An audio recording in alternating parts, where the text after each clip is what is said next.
So today we're going to look at some of the books that have made the hot list recently, and let's take a look at the ridiculous and the sublime, and we're going to talk about percentage increase in value and be able to compare it between different books. Up next on this video from Bronzeville Comics.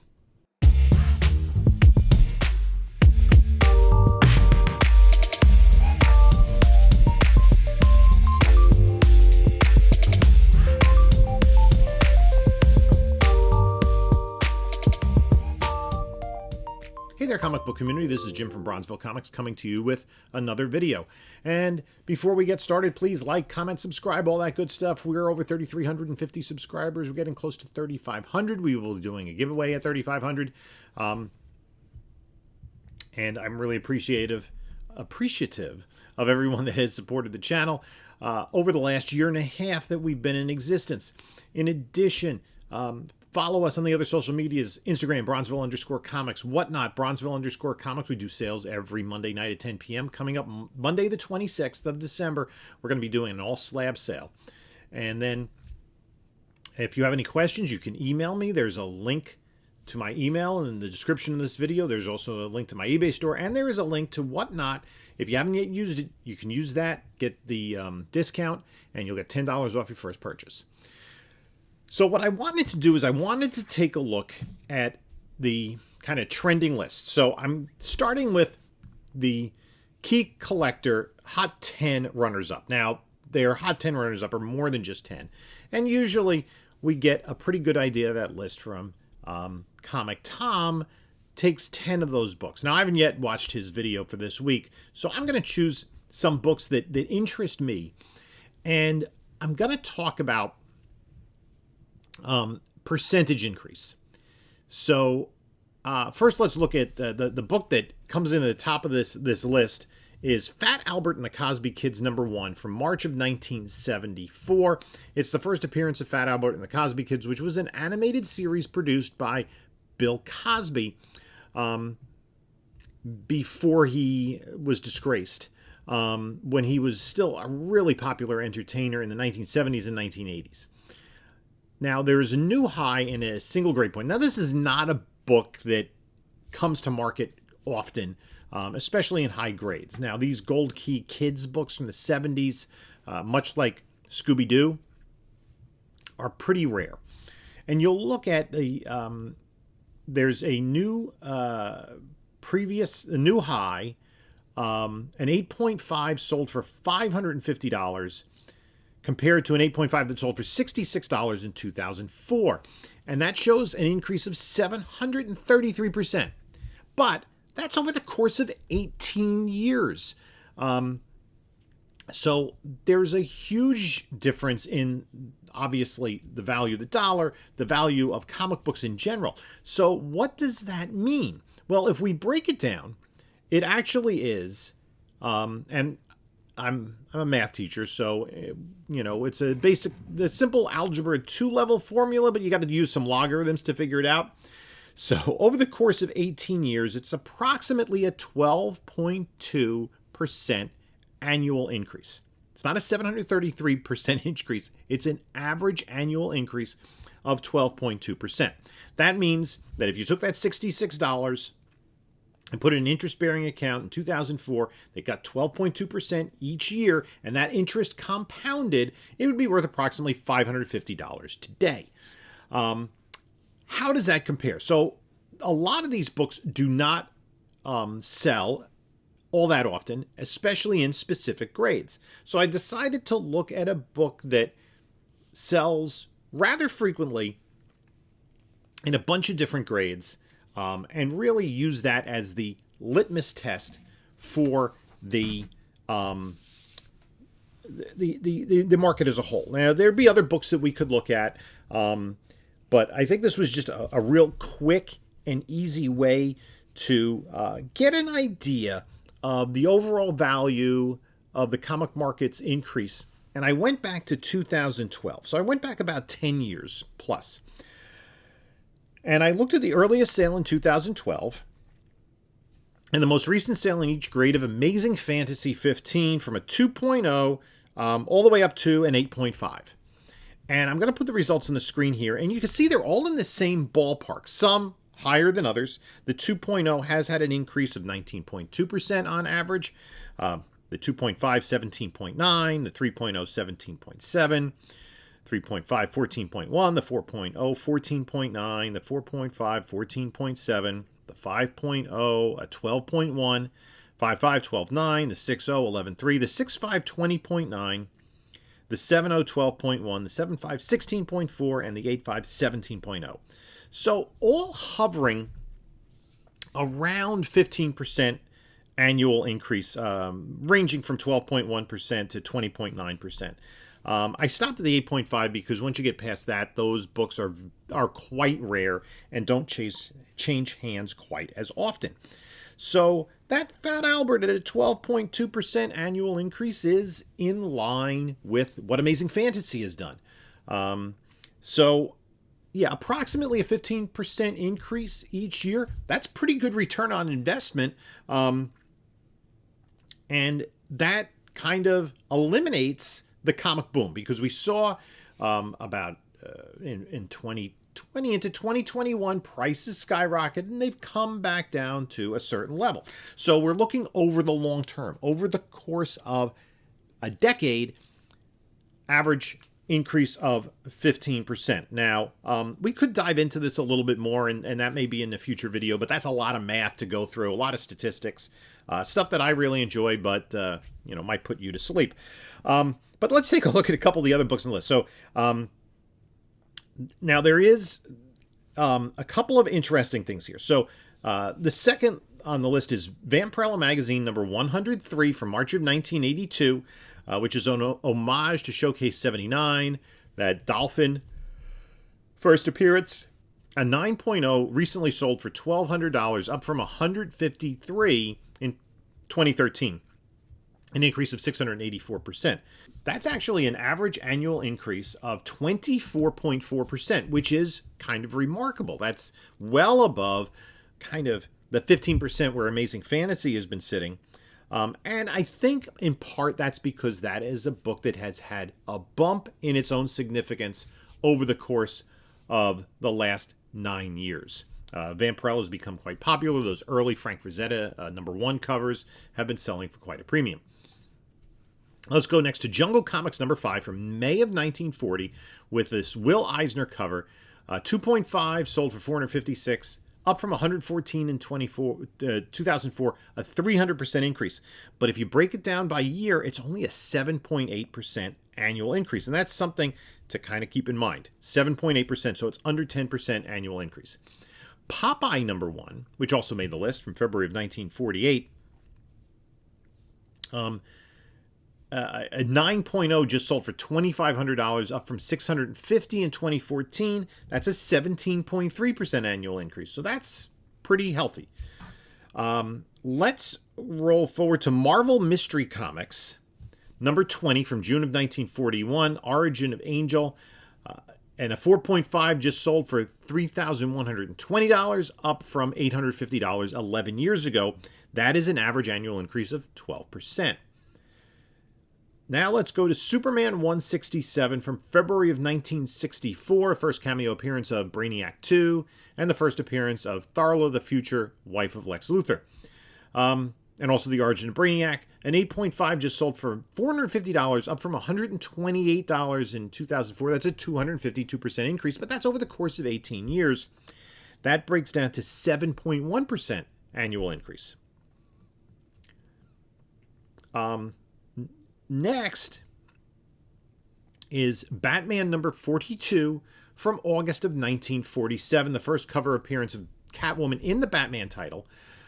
And that sold in 7.8 sold for $3,849, up from $1,300 7 years ago, an increase of 196%, or an average annual increase of 15.7%, in line again with the increases in Amazing Fantasy. But here's something that's very, very interesting. Wonder Woman 206, the third appearance in the origin of Nubia. The 9.6 just sold for $625, up from $220 in 2019. What's interesting about this, that's a 35.3% average annual increase. 35.3%, well above really any of the other books that we've talked about. And that's because the character of Nubia has taken on increased significance in the last 3 years. And there's a lot of speculation around that character, so all of those values have increased. Now, the question is, will books like that maintain their value? Obviously, a Catwoman key from 1947 has always been a key since people started collecting Golden Age comic books. And much like Amazing Fantasy 15, Amazing Fantasy 15 has been a key comic book for decades. And they're, obviously the movies have spiked interest, but not beyond what the value of the comic book was already.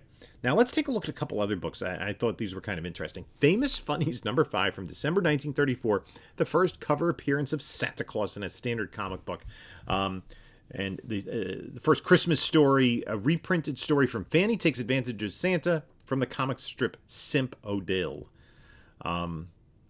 1934, a 6.0. Imagine a 6.0 of a book from 1934. That just sold for $2,300, up from $837 in 2006, an increase of 175%. But that's over 16 years, an average annual increase of 6.3%. Let's take a look at another book. Another book that has key significance is Captain Marvel Jr. number 1 from November of 1942. The first solo title of Freddie Freeman, Captain Marvel Jr., character we have seen in the Shazam, and we will see again in Shazam Fury of the Gods. That book, a 5.0, just sold for $2,400, up from $889 in 2003, an increase of 170%. That's an average annual increase of only 5.2%. Now, let's take a look at Incredible Hulk 180, the first appearance of Wolverine in cameo. Now, that book, in which value did I use? It sold in a 9.6, just sold for $7,495. And if we compare that to a sale from 2015 of $1,261, that is a 26% average annual increase. And I think key significance here. Obviously, Wolverine has been a significant character for in terms of collecting for over 30 years. But for so much time, everyone has been pointing towards Hulk 181 as the key, whereby Hulk 180 has, I think, bolstered in value over the last year or so. Now let's take a similar example. Let's look at a 9.6 of Hulk 181 and compare it to 2013. So we're going to talk about the same time period. The most recent sale of a 9.6 of 181 is, and I'm doing this on the fly, in September for $22,800. And that was on, I need the date, 9.6, September 8th, 2022. And we'll go back to 2013, 9.6, 2013. Actually, 2014, there's a sale of $44.50. $44.50, $827.14.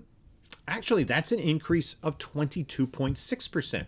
So it looks as though high-grade Hulk has outpaced the increases of Amazing Spider-Man, Amazing Fantasy 15, over the course of the last decade. And that could be attributed to the fact that Spider-Man was a more established key character well before the Hulk, well before Wolverine. I think it would be interesting to look at those in mid-grades. That might be something for another time. I just wanted to look at a couple of other books. Showcase 13 made the list. It's the third appearance of The Flash, Barry Allen, from March of 1958. That had a 6.0, sold for $2,880, just about double from $1,425 in 2018, an average annual increase over that period of time of 17.1%, in line with the Spider-Mans, the Amazing Fantasy 15s. And even though the book is down over the height of comic boom, Tales of Suspense 39, the first appearance of Iron Man, just sold in a 9.0 for $78,000. If we compare that to the same time frame, 2013, sold for $24,944, that's a 13.2% average annual increase. So one of the things that I found interesting, just in looking at these numbers very briefly, is that the Golden Age books, Jungle Comics, the Famous Funnies, and the Captain Marvel Jr. all had average annual increases of less than 10%. Whereas most of the Silver and Bronze Age books that we looked at had average annual increases kind of in line with what we saw from Amazing Fantasy 15 of probably about 12 to 17%. So, and then we saw a couple of the books like the Wonder Woman book with Nubia, and obviously the Vampirella book that had much bigger pops, and the Incredible Hulk book, because of the increased key significance of those characters. So I think the lesson to be learned here is, what are you looking to do in terms of finding value in comic books? The quick flip is very difficult to do right now. And so, prices doubling overnight almost, which is what we saw in 2021, doesn't happen unless you have some really keen insight. But books that are keys and will maintain key significance will continue to increase in value over time. At least that's what we've seen over the last 10 years. Now, what's going to happen in the near future, we don't know. Are we still in a downturn? Is it a correction? What's going to happen with the entire industry a decade from now? That remains to be seen. But these books, they're not making any more of. And then we saw bigger pops with the books that have had characters who have become more popular within the last several years, like Vampirella and Nubia. I just wanted to comment on a couple of the other books in this list. That one-offs. The Doom Patrol 99, the first appearance of Beast Boy, had a high sale in an 8.5. This is a character, now DC Keys people are looking at, but this is the character that we've seen in the Titans miniseries going forward.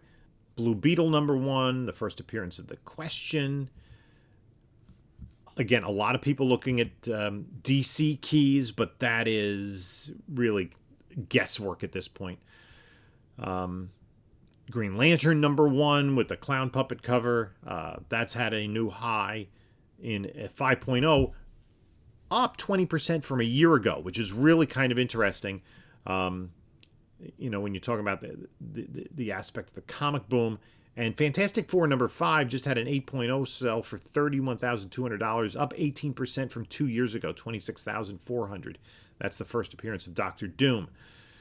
Here is an interesting one, because I have a copy of this book that I just got. You might have seen in a recent video. All-Star Comics #1 from March of 1999, the Diamond Retailer exclusive. It is a new previous high with no previous sale data. A 9.8 just sold for $1,000. I don't think my copy is going to be a 9.8, but that's a book that people are just now becoming aware of. Addams Family #1 with the popularity of the Wednesday series on Netflix. A Whitman 9.4 just sold for $615. No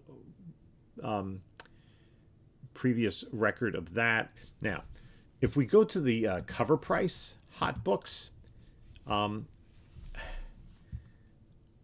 #1 hot book of the week is just Spectacular Spider-Man 24, the first appearance of the Hypno Hustler.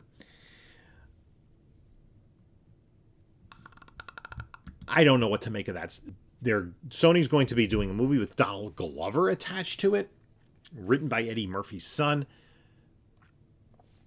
We've seen Morbius, we've seen Carnage. I'm not sure I have a lot of confidence. El Muerto, Hypno Hustler. It seems as though Sony's just pulling stuff out of thin air with characters that it just doesn't make any sense to me. I think that's ridiculous. I just don't understand it, to be honest with you. A 9.8 just sold for $270. Actually, 2 just sold for $270. The previous high sale was $85 in October of 2018. The 8.5s are selling for $60. And raw books, near mint raws, near mint with very fine range raws are selling for about $50 to $60 on this book. That seems to be what the market is telling us.